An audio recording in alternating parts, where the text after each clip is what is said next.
الذين قالوا ان الله هو المسيح ابن مريم وقال المسيح يا بني اسرائيل اعبدوا الله ربي وربكم انه من يشرك بالله فقد حرم الله عليه الجنة ومأواه النار وما للظالمين من انصار لقد كفر الذين قالوا ان الله ثالث ثلاثة وما من الہ الا الہ واحد وَإِن لَّمْ يَنْتَهُوا عَمَّا يَقُولُونَ لَيَمَسَّنَّ الَّذِينَ كَفَرُوا مِنْهُمْ عَذَابٌ أَلِيمٌ أَفَلَا يَتُوبُونَ إِلَى اللَّهِ وَيَسْتَغْفِرُونَ وَاللَّهُ غَفُورٌ رَّحِيمٌ مَا الْمَسِيحُ ابْنُ مَرْيَمَ إِلَّا رَسُولٌ قَدْ خَلَتْ مِن قَبْلِهِ الرُّسُلُ وَأُمُّهُ صِدِّيقَةٌ كَانَ يَأْكُلَانِ الطَّعَامَ انظر کیف نبین لهم الآیات ثم انظر انا یؤفکون صدق اللہ مولانا العظیم۔ سورہ المائدہ کی یہ 10ویں رکوع کی آیات ہیں۔ رب کائنات نے ان آیات میں حضرت عیسیٰ علیہ السلام کی جو حیثیت ہے اس کو اس قدر واضح فرما دیا ہے کہ اس سے زیادہ ان کی حیثیت کو واضح کرنا ممکن نہیں ہے، اور وہ اس لیے واضح فرمایا کہ جن لوگوں نے ان کی حیثیت کو غلط تصور کیا وہ اپنی اصلاح کر لیں، ورنہ یہ بہت بڑا جرم ہے جو انہوں نے کیا ہے کہ عیسیٰ علیہ السلام کو خدا قرار دے لیا اور اس کی سزا بھی بیان کی ہے۔ تو واضح کیا جا رہا ہے کہ لقد کفر الذین قالوا ان اللہ هو المسیح ابن مریم، یقیناً کفر کیا ان لوگوں نے جنہوں نے یہ کہا کہ مسیح ابن مریم ہی اللہ ہے، یعنی یہ کوئی معمولی بات نہیں ہے، اللہ کے نزدیک بہت بڑا جرم ہے کہ اللہ کے ساتھ کسی اور کو خدا قرار دے اللہ کے بندے۔ تو واضح کیا ہے کہ مسیح ابن مریم کے بارے میں جنہوں نے یہ کہا کہ وہ اللہ ہے انہوں نے کفر کیا۔ وقال مسیح، جبکہ مسیح علیہ السلام نے تو یہ فرمایا تھا اپنی قوم سے، یا بنی اسرائیل اعبدوا اللہ ربی وربکم، اے بنی اسرائیل اللہ کی بندگی کرو جو میرا بھی رب ہے تمہارا بھی رب ہے، یعنی ہم سب اس کے بندے ہیں، خواہ کوئی پیغمبر ہو خواہ کوئی کتنا بڑا کوئی ولی ہو، سب اللہ کے بندے ہیں۔ اللہ کی بندگی میں رہنا انہوں نے اپنے لیے فخر محسوس کیا۔ اِنَّهُ مَن يُشْرِكْ بِاللَّهِ، یقیناً وہ لوگ جنہوں نے اللہ کے ساتھ شرک کیا، اللہ کی ذات میں، صفات میں، اس کے اختیارات میں کسی کو شریک ٹھہرایا، فرمایا فقد حرم اللہ علیہ الجنۃ، اللہ نے اس پر جنت حرام کر دی۔ اس پر کتنا برا ٹھکانہ ہے جس کے لیے جنت حرام ہو جائے۔ وَمَأْوَاهُ النَّارُ، اور اس کا ٹھکانہ تو دوزخ ہے جس نے اللہ کے ساتھ کسی کو شریک ٹھہرایا۔ اور اللہ تعالیٰ نے کئی مقام پر اس چیز کو دہرایا کہ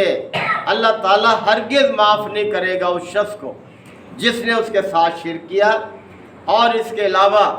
جس قصور کو وہ چاہے گا معاف کر لے گا۔ یعنی ان اللہ لا یغفر ان یشرک بہ ویغفر ما دون ذلک لمن یشاء، اتنا بڑا اعلان ہے اللہ تعالیٰ کا۔ اور پھر آگے فرمایا کہ وما للظالمین من انصار، ایسے ظالموں کے لیے کوئی مددگار نہیں۔ یہ بہت بڑا ظلم ہے، بہت بڑی زیادتی ہے،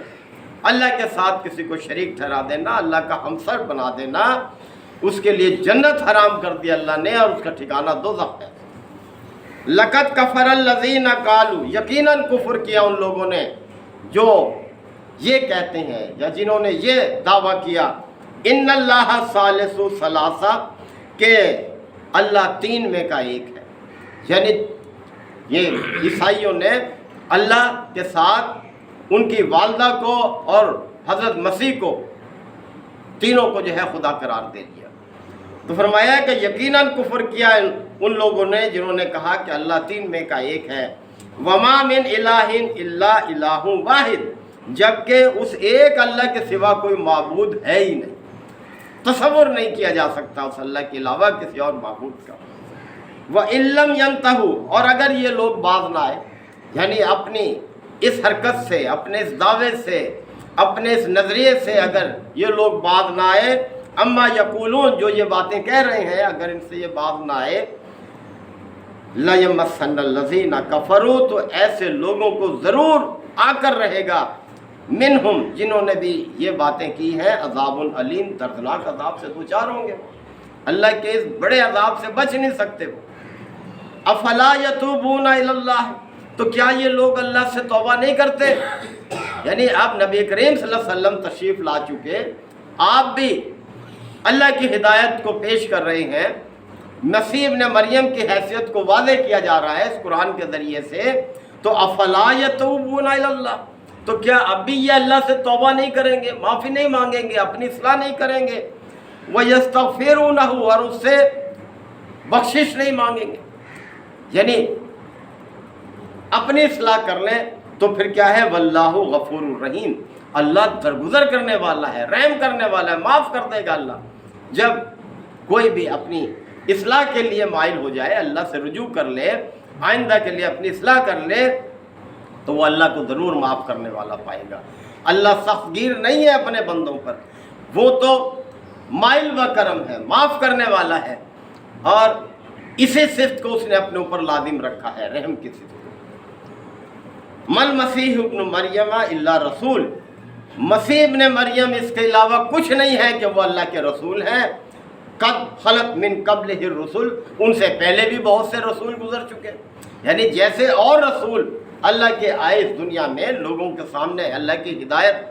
واضح کرنے کے لیے، پیش کرنے کے لیے، اسی طرح سے مسیح ابن مریم ہے۔ مسیح ابن مریم کے ساتھ بھی وہی کمزوریاں شامل ہیں جو انسانوں کے ساتھ ہیں۔ مثلا انسانوں کو بھوک لگتی ہے، انہیں بھی بھوک لگتی تھی، عام انسانوں کو نیند آتی ہے، انہیں بھی نیند آتی تھی، عام انسان جو تھے انہیں موت آتی ہے، انہیں بھی اللہ تعالیٰ جو ہے اس عمل سے گزارتا، یعنی کوئی ایسی بات نہیں کہ جس کی بنیاد پر انہیں خدا قرار دیا جائے، خدا کا ہمسر قرار دیا جائے۔ اس لیے اپنی اصلاح کر لو، تم اللہ کو معاف کرنے والا پاؤ گے۔ وہ امہ صدیقہ، اور ان کی والدہ ایک راست باز انسان تھی، یعنی ان کی والدہ ایک انتہائی نیک اور راست باز سچی خاتون تھیں، ایک پاک باز خاتون تھیں۔ کانا یاکلان الطعام، اور وہ دونوں کھانا ہی کھاتے تھے۔ انظر، دیکھو تو صحیح، کیف نبین لہم الآیات، کہ کس طرح سے ہم اپنی آیات کھول کر ان کے سامنے پیش کر رہے ہیں۔ ثم انظروا الی انا یؤفکون، اور پھر ذرا غور کرو یہ کیسے پھرے جا رہے ہیں ان آیات سے، یعنی کس طرح سے ان آیات سے اپنے آپ کو دور رکھے ہوئے ہیں، یقین نہیں کر رہے، ان پر عمل کرنے والے نہیں بن رہے۔ قل، کہہ دیجئے، اتعبدون من دون اللہ، کیا تم ان لوگوں کی، ان ہستیوں کی بندگی کرتے ہو، ان کی پرستش کرتے ہو، ما لا یملک لکم ضرا ولا نفعا، جو تمہارے لیے کسی طرح بھی کوئی نفع نقصان کا اختیار ہی نہیں رکھتے۔ واللہ هو المسیح سمیع العلیم، جبکہ اللہ تعالیٰ سب کچھ سننے والا اور جاننے والا ہے، یعنی جو کچھ تم کہہ رہے ہو اللہ اس کو سن رہا ہے، اور جو کچھ تم کرتے ہو، جو سوچتے ہو، اللہ کے علم میں ہے، اللہ اس کو جانتا ہے۔ قل، کہہ دیجئے، یا اہل الکتاب، اے اہل کتاب، لا تغلو فی دینکم غیر الحق، تم حق سے ہٹ کر دین میں کوئی غلو مت کرو، یعنی کوئی کمی بیشی مت کرو، کسی کو اختیار نہیں ہے اللہ کے دین میں کمی بیشی کرنے کا۔ ولا تتبعوا اہواء قوم، اور ان لوگوں کی خواہشات کی پیروی نہ کرو، قد ضلوا، جو گمراہ ہو گئے، من قبل، تم سے پہلے، واضلوا کثیرا، اور بہت سو کو انہوں نے گمراہ بھی کیا۔ یہ اشارہ ہے ان قوموں کی طرف جن سے متاثر ہو کر یہود اور نصارہ نے گمراہی کی طرف اپنے آپ کو مائل کیا، یعنی یہ فلاسفہ یونان کی طرف اشارہ ہے، ان سے یہ لوگ متاثر ہوئے، ان کی نقل انہوں نے کی، اسی طرح سے ان کے لچھن تھے۔ تو فرمایا کہ تم ان لوگوں کی خواہشات کی پیروی نہ کرو جو تم سے پہلے گمراہ ہو چکے، وَأَضَلُّوا كَثِيرًا، اور بہت سو کو انہوں نے گمراہ بھی کیا، وَضَلُّوا عَنْ سَوَاءِ السَّبِيلِ، اور وہ سواء سبیل سے بھٹک گئے، یعنی سیدھی راہ سے بھٹک گئے۔ جو اصل راستہ تھا جو اللہ نے پیغمبروں کے ذریعے دیا، اسے چھوڑ کر دوسری راہوں پر گامزن ہو گئے، اور پھر اللہ کے راستے کے علاوہ گمراہی کے علاوہ کیا ہے؟ اللہ تعالیٰ نے خود فرمایا کہ وما ذا بعد الحق الا الضلال، حق کے علاوہ گمراہی کے سوا کیا بچتا ہے؟ اگر انسان حق کو چھوڑ دے گا تو جدھر بھی رخ کرے گا گمراہی ہی گمراہی ہے، پھر وہ پلٹنے کی طرف پھر آپ کو مائل کرے، یعنی حق کو اختیار کرے، حق سے روگردانی کرے گا تو پھر گمراہی کی طرف جائے گا، اور اپنی دنیا بھی خراب کرے گا، آخرت بھی خراب کرے گا۔ یہ ساری نصیحتیں ہم سب کے لیے بھی ہیں کہ ہم اس قسم کے رویے سے اپنے آپ کو محفوظ رکھیں۔ اللہ تعالی ہم سب کو عمل کی توفیق عطا فرمائے۔ وآخر دعوانا الحمدللہ وکفیٰ وسلام علی عبادہ الذین اصطفیٰ۔ ربنا آتنا فی الدنیا